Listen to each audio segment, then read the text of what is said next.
Hello my dear shining stars. मैं ऋषभ और आज हम शुरू करने जा रहे हैं एक्सरसाइज 1.2। इस एक्सरसाइज को स्टार्ट करने से पहले मैं आपको दो मेन पॉइंट्स बता देता हूँ, रेशनल नंबर्स और irrational numbers. Irrational numbers, an irrational number is a real number that can not be expressed as a ratio of integers. ऐसे नंबर जिन्हें हम रेशियो के फॉर्म में नहीं लिख सकते हैं उन्हें बोलते हैं इरेशनल नंबर, जैसे √2, 0.23, -√5 एटसेट्रा इसके एग्जाम्पल हैं। Rational numbers. A rational numbers is a number that can be expressed as a fraction of two integer where the denominator is not 0. Rational numbers वो नंबर्स होते हैं जिन्हें हम इंटीजर्स के जो रेशियो है उस फॉर्म में लिख सकते हैं, जैसे 1/2, 3/2, 1, क्योंकि 1 को 1/1 भी लिख सकते हैं हम, जिसकी वैल्यू 1 ही होती है, आपको पता ही है। और एक और स्टेटमेंट यहाँ गिवन है कि where the denominator is not 0।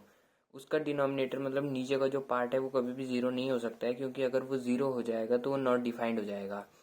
तो आइए एक्सरसाइज स्टार्ट करते हैं। आइए क्वेश्चन नंबर फर्स्ट रीड करते हैं। State whether the following statement are true और फॉल्स, जस्टिफाई योर आंसर। हमें ट्रू और फॉल्स देखना है और अपने आंसर को जस्टिफाई करना है। पहला पार्ट देखते हैं। Every irrational number is a real number. क्या जो इरेशनल नंबर होता है, हर कोई इरेशनल नंबर रियल नंबर होता है? तो ये बिल्कुल ट्रू स्टेटमेंट है। तो ये बिल्कुल ट्रू स्टेटमेंट है, because real number is a collection of rational और इरेशनल नंबर्स। जो रियल नंबर कलेक्शन होता है किसका? रेशनल और इरेशनल नंबर्स का। तो ये वाली जो गिवन स्टेटमेंट है वो ट्रू है। इसका सेकंड पार्ट रीड करते हैं। Every point on the number line is of the form √m where m is a natural number. तो ये वाला स्टेटमेंट बिल्कुल ही फॉल्स हो जाएगा, क्योंकि जो नेगेटिव नंबर होते हैं वो भी तो स्क्वायर रूट होंगे ना नेचुरल नंबर का, जो कि नंबर लाइन में लाई करेंगे। तो आइए थर्ड पार्ट देखते हैं। Every real number is a irrational number. अभी मैंने आपको बताया था रियल नंबर कलेक्शन होता है इरेशनल और रेशनल नंबर का। तो ये वाला तो बिल्कुल ही उल्टा है, तो ये बिल्कुल ही फॉल्स हो जाएगा। आइए सेकंड क्वेश्चन रीड करेंगे।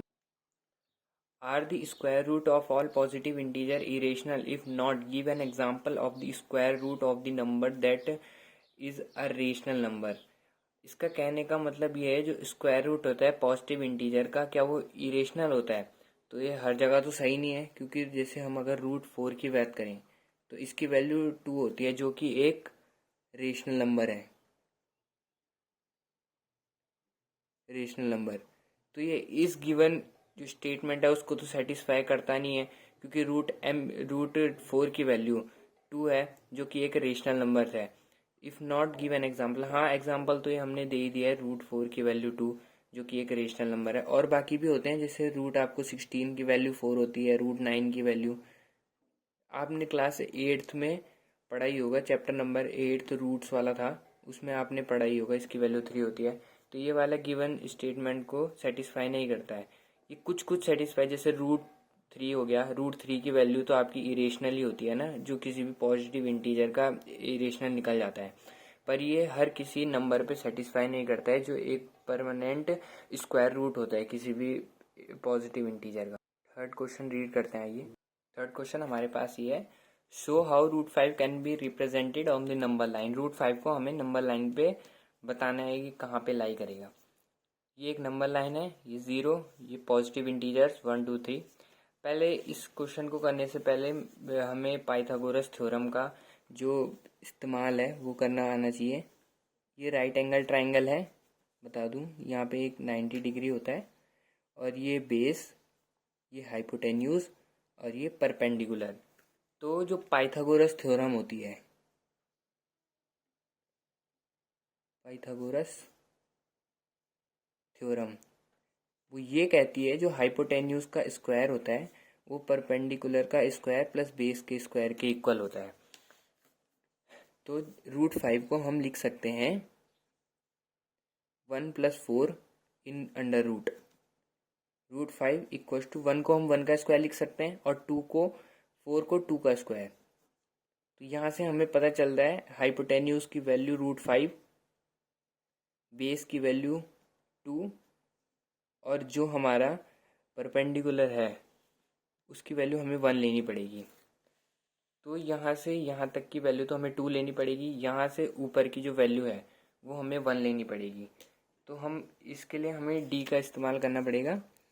डी से हम एक 90 डिग्री एंगल खींचेंगे, यहाँ से एक स्ट्रेट लाइन के एंगल खींचेंगे और यहाँ से वन, जो ये आपको पता होना चाहिए कि ये सारे इक्वल डिस्टेंस पे हों, तो यहाँ से हमें एक वन मार्क खींचना है। हमने यहाँ एक मार्क कर दिया है, ठीक है। अब यहाँ से इस लाइन से हमें ये ज्वाइन करना है।